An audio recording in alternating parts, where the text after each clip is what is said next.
Never buy a used car without an official Motorcheck report. Visit Motorcheck.ie for an instant car history check. Don't regret it. Motorcheck it.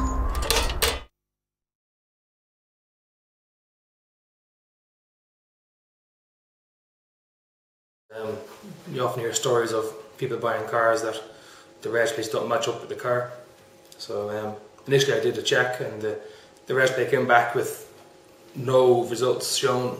So I was on the Motorcheck.ie website and I did a full history on it and came back with nothing.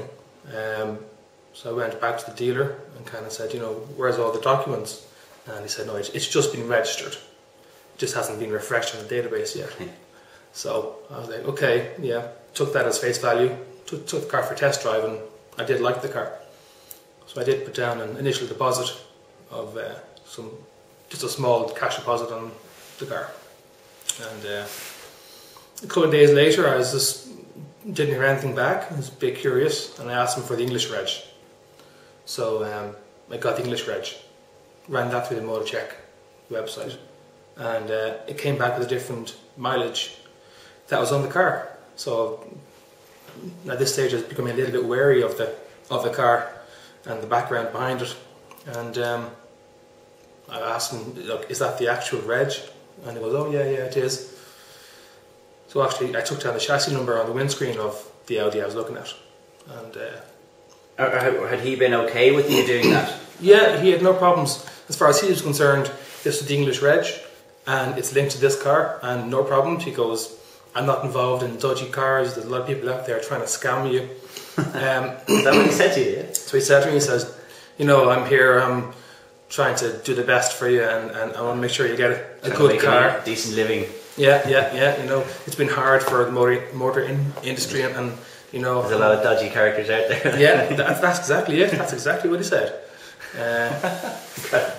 It was, you know, he made you feel at ease. He made you feel like, I'm a good guy, and you know, I'll do the best I can for you. And do you think that would be in order that maybe you mightn't go and check? You might think, oh, this is a decent guy, I'm sure he's okay. Yeah. So what happened from there? So at that stage, when I took down the VIN number on the windscreen, I got what they call a reverse check on the car, and it turned out to be a different English reg plate. Okay. And at this stage, I began to get really wary of the car being, not only is it maybe a dodgy UK import, but is it stolen? Has it been cut and shut? I didn't know what was going on at that stage. So the main thing was that when the index on this Audi came back, it wasn't on the imported car database at all. So the car had never been imported? The car had never been imported, even though the dealer told me everything's been paid for, the VRT's been paid for, it has all the documents, you know, it had Irish reg plates on it. But once it came back with the VIN number not being on the importer database, I was like, no, this is just very, very dodgy. And this was on a Friday. And I said, look, I'll just double check the Irish reg plate. So I stuck in the Irish reg plate into the Motorcheck system, and it came back with the BMW 318. An existing car in Ireland? Yeah.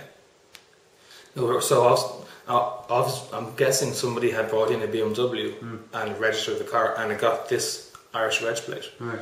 But yeah, it was on an Audi, and at that stage I just stepped away. So obviously it was, you know, you had a lucky escape. What do you think would have been the consequences for you if you'd gone ahead with the deal? If I had gone ahead and traded in my own car, I would have lost my own car. I would have lost the balance to pay, the difference, and quite possibly the guard would have taken the Audi off me as well.